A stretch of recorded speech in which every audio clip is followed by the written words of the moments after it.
Rentrons-nous dans une période de guerre civile? La 5e République peut-elle tomber juste après le 8 juillet? L'armée va-t-elle finir par prendre la tête de l'État? À ces questions répondront le capitaine Fabre Bernadac et Gérard Hardy. Ils ont, avec Place d'Armes, lancé la lettre des généraux qui a fait frémir l'État. Vous êtes sur Géopolitique Profonde, générique.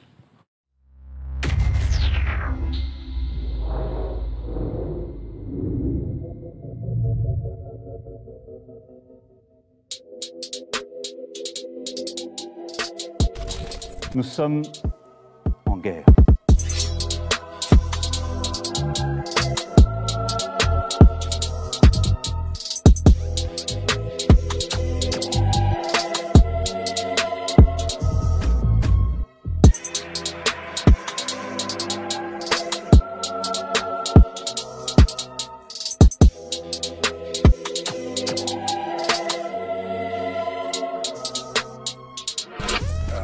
Il ne faut pas avoir peur.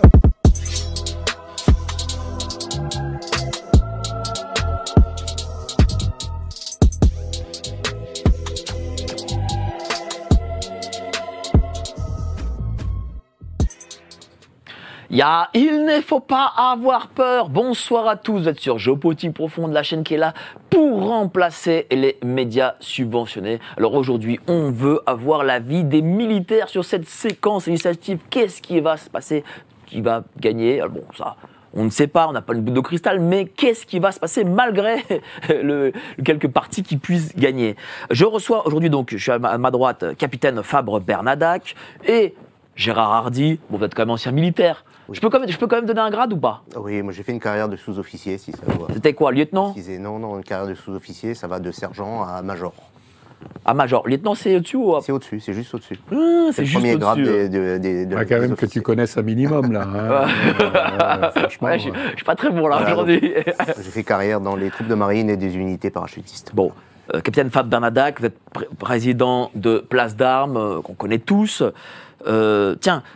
on va revenir à la genèse de cette lettre qui a fait justement frémir l'État, hein, parce que, rappelons-nous, hein, cette lettre est sortie, je crois, il y a 3 ans. 3 ans, un peu plus de 3 ans. Déjà 3 ans, c'est quand même pas rien. Et on a parlé, M. Mélenchon a parlé de séditieux, de putsch des généraux. Tiens, faisons un peu la genèse de cette lettre. Pourquoi cette lettre, déjà? Et qu'est-ce qu'elle disait aussi?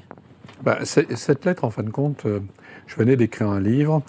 Et j'avais dans l'idée de résumer un petit peu ce livre, et puis parce que je voyais monter les périls, en expliquant que si on continuait tel que c'était parti, eh bien nous allions terminer vers une guerre civile. Et l'idée, c'était d'adresser cette lettre, au départ, aux militaires, parce que je pense que quand on parle de guerre, même guerre civile, c'est d'abord les militaires qui sont... Et puis je pense que les militaires sont totalement au courant de ce qui se passe. Ils sont peut-être plus au courant parce qu'ils ont une vision déconnectée de la réalité politique, des partis politiques. Et donc c'est ça qui est intéressant. Et ils ont aussi une logique tactique. Et ça me paraissait intéressant. Donc j'ai fait cette lettre. Et cette lettre, par chance, et d'ailleurs aussi grâce à Gérard qui est ici, elle a eu un grand succès. Et je vais reprendre les chiffres.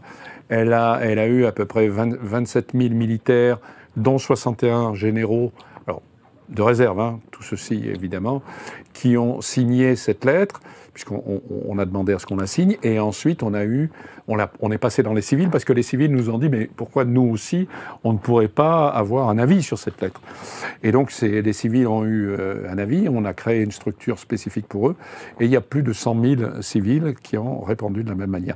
Et le dernier point auquel je tiens, c'est qu'on a eu tellement de succès qu'il y a eu un sondage qui a été fait sur la lettre, et que ce sondage a donné 58% des Français qui adoubaient la lettre, et ça pour nous c'était considérable. Hein.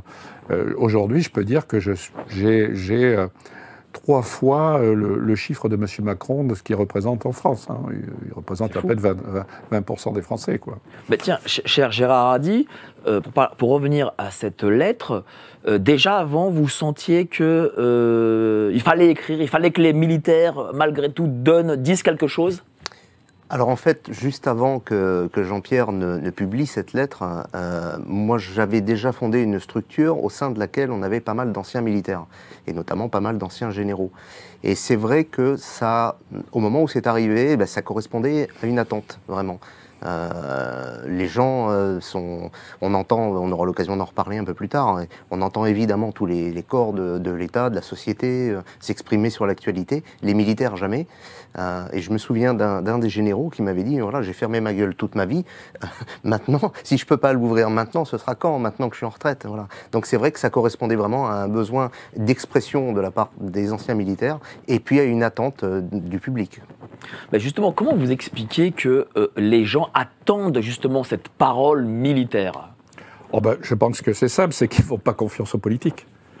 Et si vous ne faites pas confiance aux politiques, les seuls qui ont des valeurs, hein, la loyauté, l'honnêteté, le courage, ce sont les militaires. Du moins, c'est comme ça qu'on les voit. Faut pas oublier quand même que c'est le seul corps où, lorsque vous signez, comme on dit en bas à droite, vous signez aussi pour, s'il le faut, donner votre vie.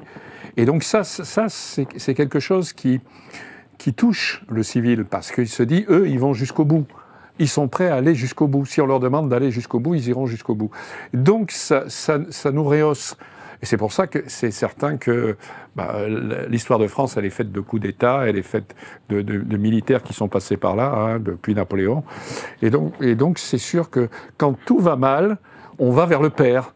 Et la notion du père va très bien avec la notion du militaire, hein, qui est un peu celui qui est au-dessus de la mêlée et qui dit à un moment donné, ça suffit maintenant.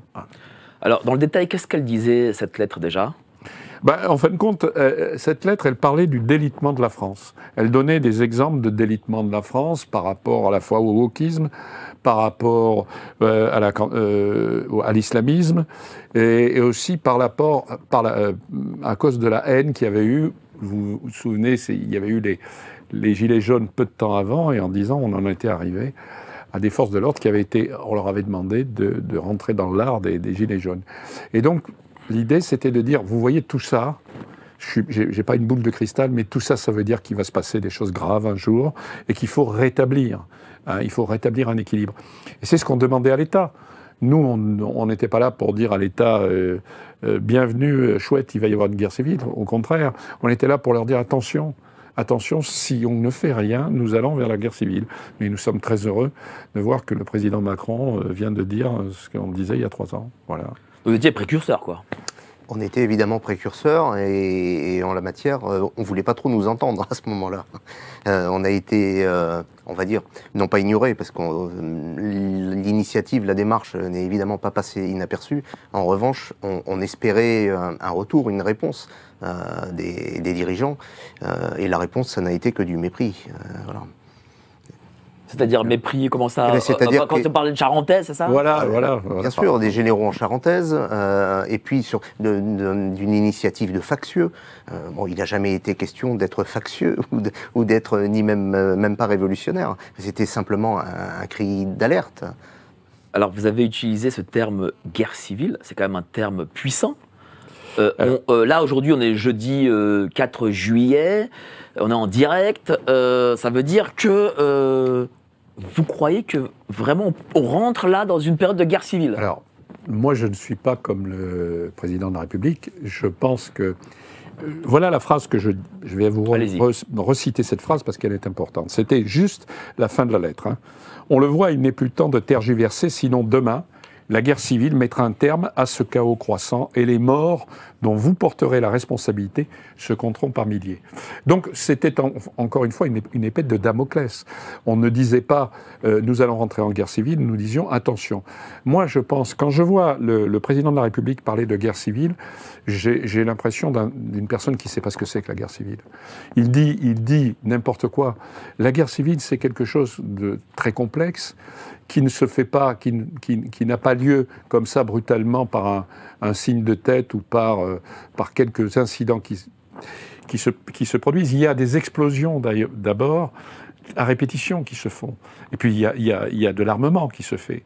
Donc si vous voulez, c'est quelque chose qui peut arriver. Oui, ça je le dis. Mais c'est pas quelque chose qui est là pour demain. C'est quelque chose qui est là pour après-demain. Et le président de la République, lui, a voulu le dire, c'est pour demain, de telle manière à pouvoir jouer sur une élection législative. C'est pour ça qu'il l'a fait. C'est quoi son objectif, en fait, de dire que c'est pour demain? C'est parce qu'il veut faire peur sur le vote Rassemblement National. Allez, disons-le, quoi. C'est ça, il veut faire peur. Il veut faire peur de telle manière à ce que... je crois que toutes ces élections sont bâties sur la peur. D'ailleurs, moi, j'ai fait un texte où je dis aux gens, n'ayez pas peur. Parce que je pense qu'en effet, tout le problème est de faire que les gens aient peur. Et quand les gens ont peur, qu'est-ce qu'ils font? Eh bien, ils se tournent vers l'autorité naturelle. Enfin, naturelle, elle est plus très naturelle, c'est-à-dire le président de la République, comme espèce de garde-chiourme, de celui chez qui on va derrière les jupes de la mère ou de la grand-mère. Il y a ce phénomène. Il a essayé par tous les moyens de faire que une majorité de gens deviennent une minorité. Le but était de minoriser toute cette population française, ces gens du monde rural, ces gens de la France profonde, ces gens de la France périphérique, de telle manière à ce qu'ils aient peur. Ça, c'est ça qui est grave. D'ailleurs, nous, on essaye, on en parlera certainement tout à l'heure, de réagir à ça en créant des structures, en créant notamment une structure, en voulant créer une structure pour leur dire « n'ayez pas peur ». L'idée de départ, c'est que nous sommes la France profonde, mais en même temps, nous sommes la majorité silencieuse. Eh bien, nous, on veut que les gens passent de la minorité silencieuse de la majorité silencieuse à la majorité visible. Il faut que les gens qui pensent comme nous se visibilisent. Visibilisent, excusez-moi. Mais pourquoi ils ne le font pas aujourd'hui? Parce qu'on revient... Toujours la peur. La peur. Toujours la peur. La peur. De peur du crédit, du patron, de la société, des LBD, de tout.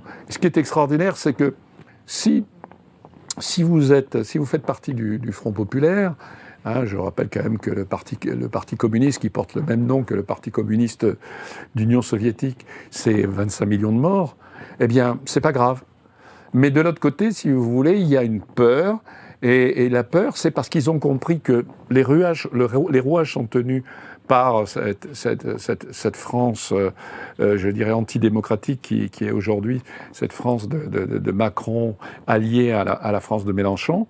Et par conséquent, ils se disent, demain je peux perdre mon emploi, demain je peux perdre mes amis, demain je peux être montré du doigt, je ne peux plus vivre caché, vivons heureux, vivons cachés, c'est fini.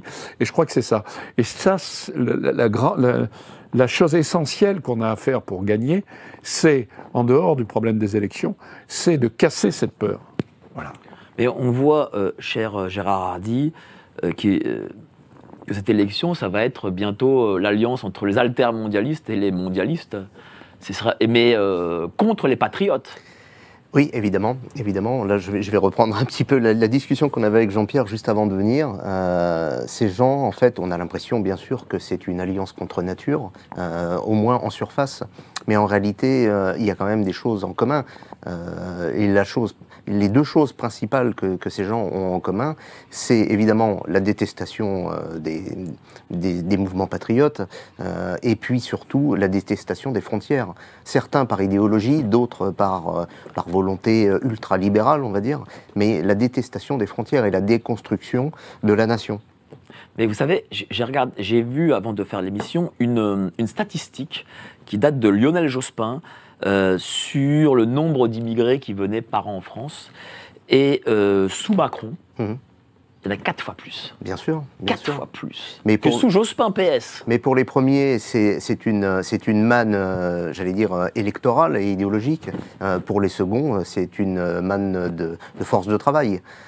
Et un abaissement du coût des salaires. Voilà, bon, c'est une vérité que maintenant tout le monde connaît. Donc altermondialiste et mondialiste, c'est la même face en fait. L'objectif n'est pas le même, mais la manière d'y arriver, c'est ce que l'extrême gauche appelle la convergence des luttes.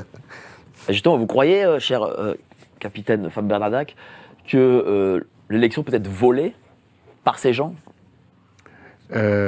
Voler dans le sens où on ne respecte pas la majorité, oui.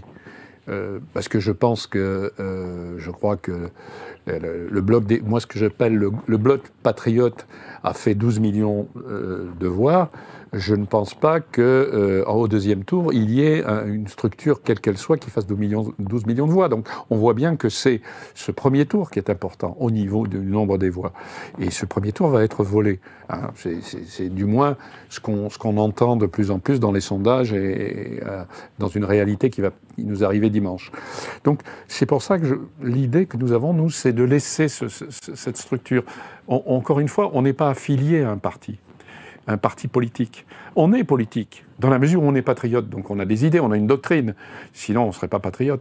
Mais notre substantifique moelle, c'est de dire, laissons de côté les partis, et essayons de mettre ensemble tous ces gens qui ne supportent plus qu'on s'en prenne à leur vie, qu'on s'en prenne à leur culture, qu'on s'en prenne à leurs racines, qu'on s'en prenne, en fin de compte, tout simplement à la France. Je voulais juste rajouter que l'histoire se répète. Rappelez-vous, 2017, il y avait eu une grande primaire ouverte de la droite, où M. Fillon, je crois, avait récolté 4,5 millions de voix, et où il fallait flinguer M. Fillon au profit de monsieur Macron. Après, quel que soit ce qu'on pense de M. Fillon, hein, voilà. Et j'ai l'impression que l'histoire se répète encore aujourd'hui avec ces législatives. En fait, le système a une capacité de survie. Hein, et à partir du moment où le système voit le danger, eh bien, ils sont prêts à inventer n'importe quel moyen de contournement. En l'occurrence, quand les Français votent mal, eh bien, il s'agit de les punir et de changer les règles du jeu. Le seul but, en réalité, des gens qui sont actuellement aux affaires, c'est tout simplement d'y rester. Mais justement, comment aujourd'hui on fait pour, comme vous, là, vous avez place d'armes, comment on fait pour fédérer les gens? Nous, notre idée, c'est de passer à autre chose que les élections. Les élections, non, c'est pas ça, mais une fois qu'on a dit on est pour le bloc patriote, voter pour le bloc patriote, on ne peut pas faire grand-chose. Par contre, une fois que ceci sera terminé, notre idée, c'est de créer des comités de vigilance patriotique. D'accord. Les comités de vigilance patriotique, on veut les créer dans chaque canton. Et on veut, quand c'est possible d'ailleurs, mettre des anciens militaires parce que ce sont des gens structurés, qui connaissent, qui savent ce que c'est que la tactique dont on parlait tout à l'heure et qui peuvent à ce moment-là aider. Et ces comités de vigilance patriotique, d'abord, je dirais que leur premier but, c'est de se réunir. On parlait tout à l'heure de visibilité. Moi, je crois que l'essentiel, c'est que les gens, entre eux, se disent « Mais toi, tu as voté ?» Ben oui, moi, j'ai voté de la même manière. Tiens, on pourrait parler, on pourrait faire des barbecues ensemble, Voilà. C'est déjà cette notion d'amitié, de solidarité, de loyauté entre soi, de retrouver des valeurs qu'on connaît dans l'armée et qu'on peut distiller dans le civil, parce que ce sont des valeurs nobles. Et je crois que c'est ça. Et comme nous sommes en dehors des structures de partis politiques, c'est un intérêt certain. Et que ces gens peuvent se retrouver en se visualisant l'un l'autre et se dire, en fin de compte, je ne suis pas seul. Parce que c'est ça le problème. Pour l'instant, ils se sentent seuls. Parce que quand ils écoutent les médias, quand ils voient la presse et la télé, la radio, ils ont l'impression d'être seuls. Ben non, ils ne sont pas seuls. Regardez le voisin de chez vous, il pense comme vous. Regardez le type de l'étage au-dessus, il pense comme vous. Et quand petit à petit, ils vont se visualiser, ils vont se fortifier. Ils vont prendre plus de force.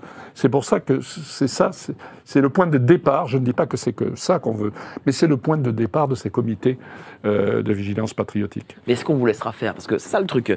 Rappelez-vous, vous deviez faire cette grande manifestation et on vous en a empêché. D'ailleurs, j'étais même là et je me rappelle très bien lorsque vous avez fait votre conférence de presse. Alors la police, alors je ne sais plus quel corps de la police, venez... la Bravem. Voilà, la Bravem, venez avec ses mandats, 135 € pour chaque personne qui sortait... On est sur autre chose, là, Michael. Effectivement, la manifestation, quelle qu'elle soit, elle est soumise à une déclaration en préfecture et à une approbation, à une validation. Elle est acceptée, autorisée ou pas. Oui, mais même quand c'est pas autorisé, pour les Traoré, c'est quasiment accepté, quoi. Certains passent au-delà et effectivement, les gens qui sont aux affaires l'autorisent. Donc, on dénote là une certaine complicité, ou complaisance, on va dire, complaisance. Bon, là, en l'occurrence, pour ce que Jean-Pierre évoquait, c'est-à-dire la mise en place de ces comités de vigilance patriotique, donc comme il le disait, qui seront mis en place à partir de lundi matin dans tous les cantons de France. Nous allons initier cette démarche-là.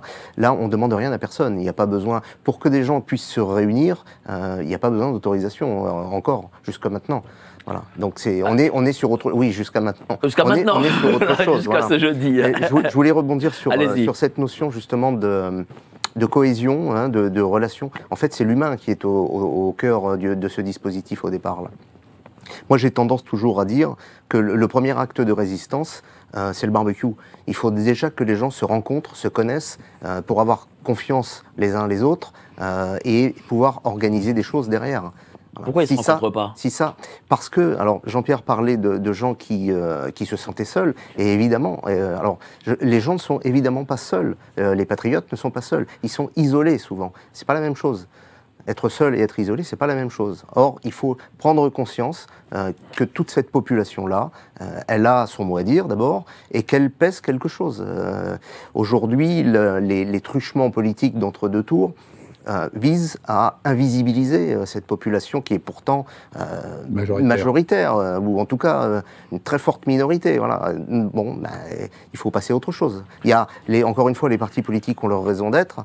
La vie associative et l'humain existent aussi au-delà des élections et des partis politiques. Et le combat continue entre chaque appel aux urnes. Malgré tout, nous sommes quand même en période électorale. Comment vous voyez ce lundi 8 juillet ? En fin de compte, je pense que ça va dépendre des résultats. Je ne suis pas Madame Irma, je ne vous dirai pas ce qu'il en est des résultats. Mais c'est évident qu'il y a un pouvoir de pression considérable que peut exercer déjà le Front populaire. Il peut lancer ses troupes. Alors on dira, non, mais c'est pas nous, c'est les Black Blocs qui ont tout ça, mais on le sait très bien, ou c'est les Traoré, mais derrière c'est ça. Et là encore, toujours cette même notion de peur, parce que quand vous voyez ces gens-là, le type qui les voit, il se dit, mais si j'étais en face, mais j'en prendrais plein la tronche. Et d'ailleurs, ils en prennent plein la tronche. Les histoires de Crépol, ça pullule maintenant. Donc c'est évident que ça, c'est le premier point. Le deuxième point est beaucoup plus subtil, c'est que si ils arrivent à faire que toute cette frange patriote soit mise de côté, alors moi je pense qu'ils auront gagné une première étape et à ce moment-là ils seront plus calmes. Vous allez voir que brutalement il va y avoir moins de manifestations dures ou autres. En fin de compte, qu'est-ce qu'ils ont dit ?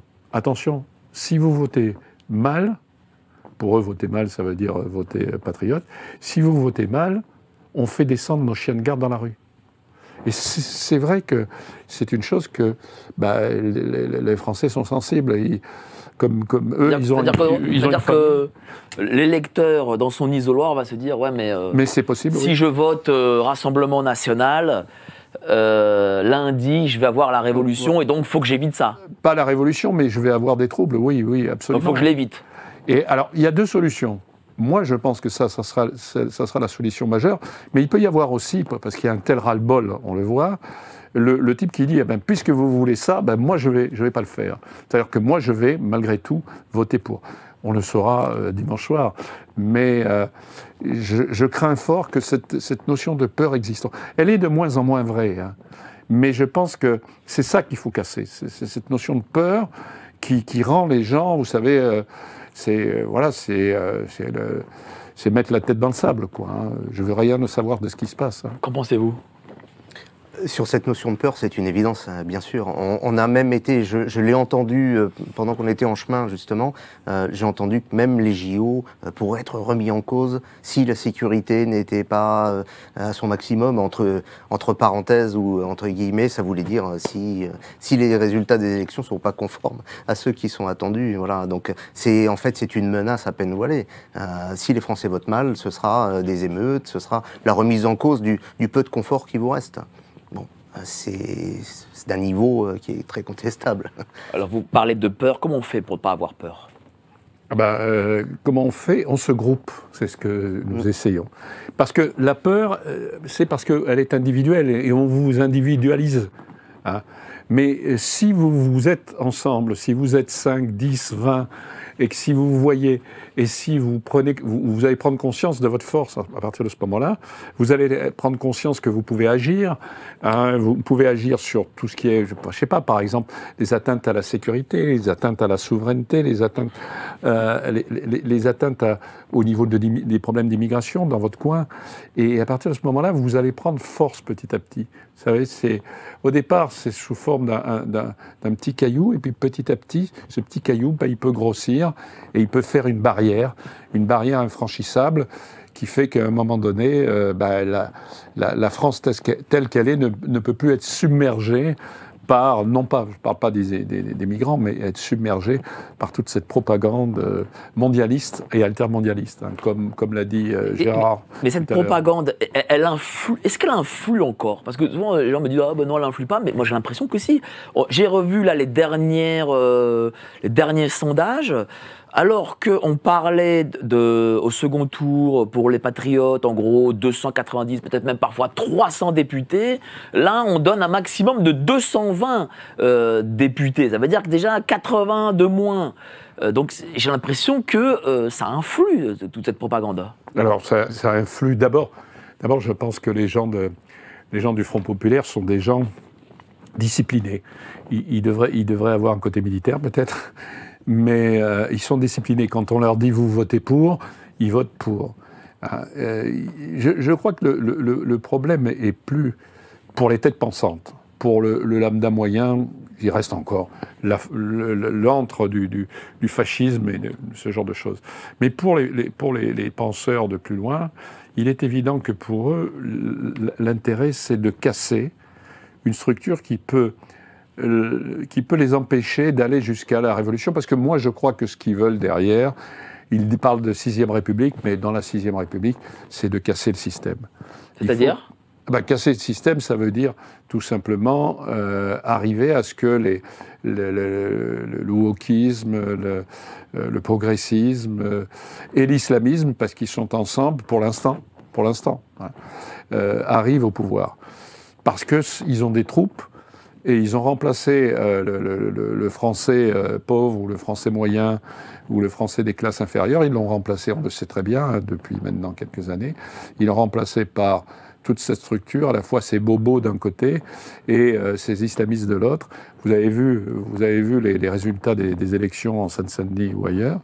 Et ça, pour eux, c'est essentiel. Or, si demain, les patriotes venaient au pouvoir, eh bien, on pourrait montrer quelque chose d'autre, et ça serait embêtant parce que ça pourrait durer un moment, quelques années, et ça, ils veulent pas.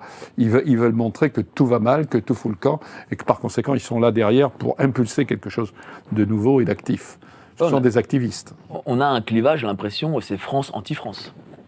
Ah oui, de toute évidence, de toute évidence. Ces gens qu'on qualifie d'anti-France, en réalité, donc c'est un agglomérat de gauche et d'extrême gauche, et puis parallèlement à ça, d'une population qui n'est pas intégrée. C'est une évidence pour tout le monde, je crois, aujourd'hui. Ces gens ont un ennemi commun, c'est la France, et pour autant n'ont rien d'autre en commun. On n'imagine pas demain des wokistes qui vous vantent les qualités transgenres s'associer à des djihadistes pour qui même la femme doit rester dans la cuisine.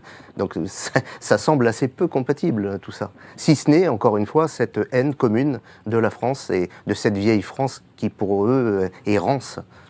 Ouais, mais on le voit depuis les 7 ans, l'État a cherché à diviser les gens, entre celui qui est pour les mesures sanitaires, celui qui est contre, celui qui est pour l'Ukraine, celui qui est pour la Russie, celui qui est pour Israël, celui qui est pour la Palestine. Enfin, on est alors qu'on dit que la République c'est une et indivisible. Voilà, une et indivisible. Là, on est complètement divisible. Mais comment a-t-on fait pour en arriver là? Avec un autre point, c'est que dans ce que vous avez dit, ces deux parties, il y en a une qu'on met en avant.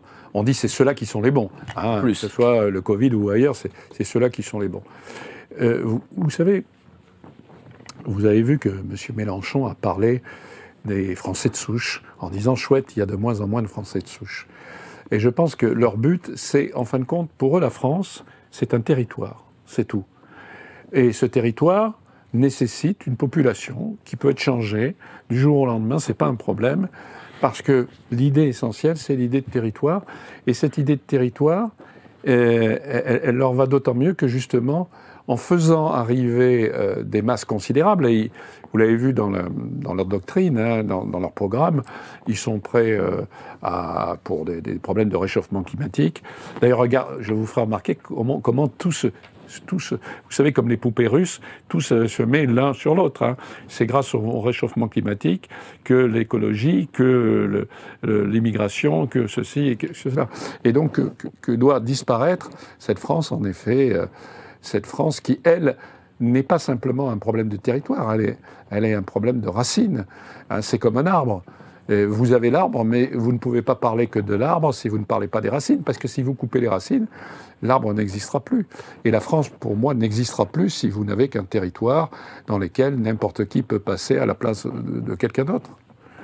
Et du coup, cette division, c'est un terreau, j'imagine, pour cette guerre civile. Ah ben, et c'est évident. C'est évident qu'à partir de là, vous avez un phénomène conflictuel qui arrivera un jour ou l'autre, parce que un jour ou l'autre, les Français, les Français, je dirais, de cette France profonde, n'accepteront plus. Alors, aujourd'hui, on leur fait peur, ils acceptent. On continue à leur faire peur. Je trouve quand même qu'ils acceptent un peu beaucoup, quand même, il faut se le dire. Hein. Oui, c'est comme ça. Mais regardez quand même l'évolution, c'est intéressant, l'évolution, par exemple, du Rassemblement national. Vous voyez quand même qu'en 10 ans, leur pourcentage a été multiplié ou doublé. Donc on voit bien que quand même, petit à petit, il y a moins de réticence. Et cette réticence, elle ne va pas s'arrêter. C'est-à-dire que petit à petit, ça va monter de plus en plus. C'est encore une fois le phénomène de la cocotte minute. Hein, pour l'instant, ça bout. Mais vous avez bouché toutes les sorties. Bon, mais ça bout. Alors ça peut même gonfler, mais ça n'explose pas encore. Et un jour, ça va exploser. C'est ça qu'ils ne se rendent pas compte. C'est ça que... Alors, Mélenchon, on sait pourquoi. Mais c'est ça que Macron ne comprend pas, que notre président bien-aimé ne comprend pas.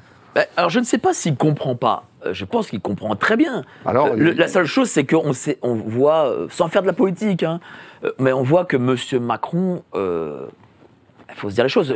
Tiens, je vais prendre l'exemple de ce qu'a dit ce matin M. Pascal Praud. Il a dit, texto, Macron n'aime pas les Français. Je pense que c'est ça derrière. En tout cas, c'est pas sa priorité. Clairement, c'est pas sa priorité. Sa priorité, c'est l'Europe, c'est la finance.